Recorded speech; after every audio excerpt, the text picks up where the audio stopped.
Assalamu alaikum. I am teacher Khazar Muhammad Malik from Government UPS Bandi Zone Mawar, District Kupwara, Class 8th, Subject History, Topic Periodization in History और तारीख जो है वह है 2/5/2021। ये page number 3 है।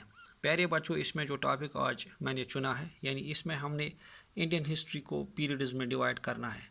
तो ये सिलसिला जो है तवारीख समझाने का या तवारीख समझने का, ये सबसे पहले जेम्स मिल, जो कि एक इकोनॉमिस्ट भी था और वो एक पॉलिटिकल फिगर भी था, फ़िलासफ़र भी था, और उसने कोशिश की 1817 में कि किस तरह से इंडियन हिस्ट्री को डिवाइड किया जाए ताकि लोगों के जहनों में एक ख़ास चीज़ डाली जाए कि वो बैकवर्ड थे, उनके पास रूल नहीं था, उनके पास कानून नहीं थे, उनके पास सिविलाइजेशन नहीं थी। और इस तरह से उसने इंडियन हिस्ट्री को पीरियड्स में जो है पहली बार डिवाइड करना शुरू किया। तो जेम्स मिल के मुताबिक हिंदुस्तान में जो कदीम ज़माना था उस पर हिंदूज़ हुकूमत करते थे। उसके बाद मुसलमान आए तो मुसलमानों ने हुकूमत करनी शुरू की। तो उसके बाद अंग्रेज़ जब आए, जिसके साथ जेम्स मिल खुद वाबस्तगी रखता था, और इसने तीनों पीरियड्स को एक दूसरे के साथ मिलाने की कोशिश की। उसने हिंदूज़ पीरियड को एंशंट पीरियड का नाम दिया क्योंकि उसमें हिंदूज़ जो थे वो हुक्मरान थे, हुकूमत करते थे। मिडिवल पीरियड को उसने मुसलमानों के साथ जोड़ना शुरू किया क्योंकि उसमें मुगल्स थे, उसमें सुल्तानस थे, उसमें लूदीज़ थे।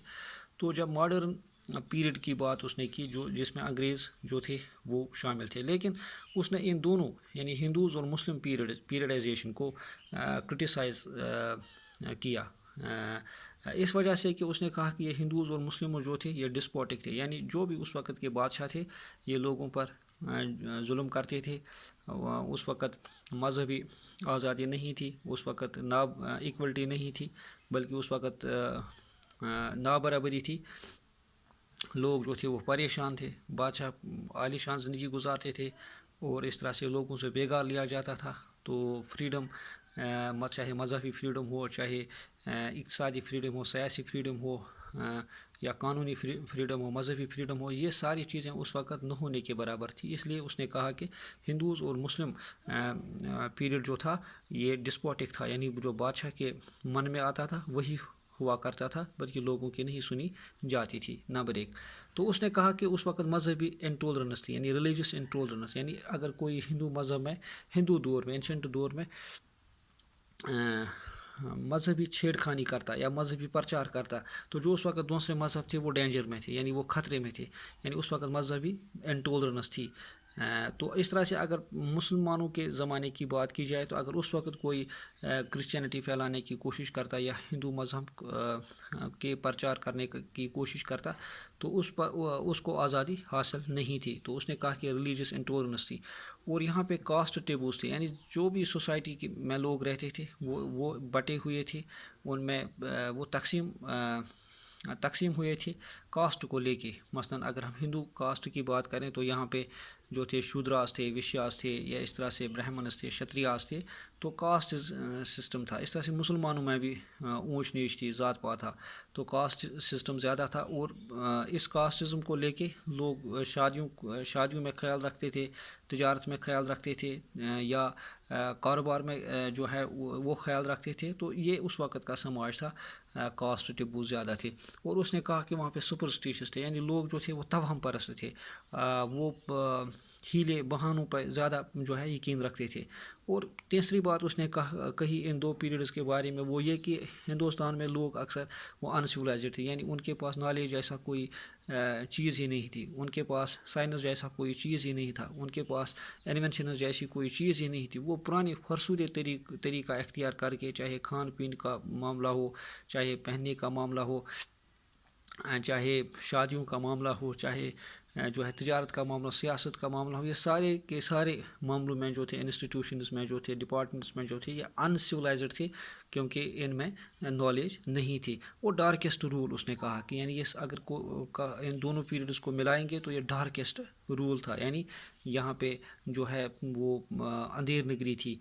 यहाँ पे जो है انسولائزیشن تھی، ریلیجس انٹولرنس تھی، اور یہاں پہ جو ہے انلائٹمنٹ کا کوئی نام نشان نہیں تھا. تو اس نے کہا کہ جب ماڈرن پیریڈ شروع ہوا جس کو ہم برٹش رول کہتے ہیں، تو سب سے پہلے سائنس نے ترقی کی، یعنی جو سائنٹیفک انوینشنز ہیں انگریزوں نے ان کو فروغ دینا شروع کیا، اور ریزن آیا. یعنی جو توہم پرستی پہلے تھی، جو پہلے سپرسٹیشس ایریاز تھے، اس کو لے کے لوگ جو تھے زندگی گزارتے تھے، تو وہ چیز ختم ہوا. اب لوگوں نے ریزن اختیار کیا، یعنی وہ اب ریزن کو لے کے جو ہے وہ کام کرنے لگے کہ آئیڈیاز کا اس وقت ڈیولپمنٹ ہوا.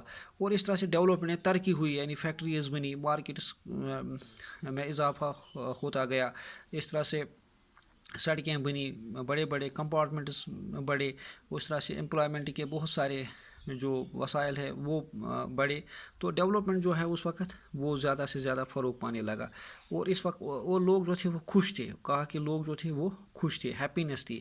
تو اس طرح سے اس نے اس پیریڈائزیشن کے ذریعے سے جو ہے ایک میسیج دے دی کہ کس طرح سے ہندوستان کو جو ہے وہ زیر کیا جائے. اور اس میں سب سے بڑی پرابلم یہ تھی کہ اس نے اگر مثلا ہندوستان میں ہندوز کو جوڑ دیا تھا اینشنٹ کے ساتھ، مسلمانوں کو جوڑ دیا تھا میڈیول کے ساتھ، یا کہ جو برٹش ہے اس کو جوڑ دیا تھا ماڈرن کے ساتھ. دراصل یہ اس نے یہ پیریڈائزیشن جو اس کے مطابق تھی، it was only just based upon the religion, کیونکہ لیکن ریلیجن کے کو لے کے اس نے کیا تھا، اور یہ یہاں پہ پھیلا دیا تھا کہ یہاں پہ اس طرح سے تھا. دراصل اگر بات کی جائے تو یا نہ مذہبی انٹولرنس تھی، اور نہ لوگ انسولائزڈ تھے، یہاں پہ اپنی فلاسفی تھی. لیکن کچھ چیزوں میں انگریزوں کے آنے سے جو ہے وہ اضافہ ہوتا گیا، یہ صحیح بات ہے. لیکن اس کا کہنا تھا کہ ہندوستان جو ہے یہ بیکورڈ ممالک ہے، اور ایشیا کے دیگر ملک بھی جو ہے وہ کافی بیکورڈ ہے. تو یہ ایک ہسٹریا جو تھا وہ انہوں نے ایک حسد سا جو ہے وہ کریٹ کرنا شروع کیا، اور یہ ہے پیریڈائزیشن. پیارے بچوں، اگر میں آپ سے کہوں کہ اس نے وہ کون سا فلاسفر تھا اور اکانومسٹ تھا جس نے ہندوستان کو جو ہے یہاں پہ پیریڈائزیشن دی ہے، اور اس کا نام تھا جیمس مل. ہو واز جیمس مل؟ جیمس مل was an economist and a political philosopher. وہ ایک ماہر اقتصادیات بھی تھا، اور وہ ایک سیاسی جو ہے فلاسفر بھی تھا. تو اس نے پیریڈائزیشن کب دی؟ اس نے دی 1817 میں پہلی بار اس نے یہ دی ہے. اس نے کس طرح سے ہندوستان کو پیریڈز میں ڈیوائڈ کرنا شروع کیا؟ اس نے کہا کہ ہندوستان جو ہے یہ 3 پیریڈز کے ساتھ جڑا ہے. مثلا اینشنٹ جو ہے وہ اس میں ہے. اس نے ہندوز کا نام دیا ہے اس رول کو، اس پیریڈ کو، اور اس طرح سے میڈیول کو اس نے نام دیا ہے جو ہے مسلمانوں کے ساتھ جوڑا ہے، اور ماڈرن کو برطانیہ کے ساتھ جوڑا ہے. تو آج اجازت دیجیے، اللہ حافظ.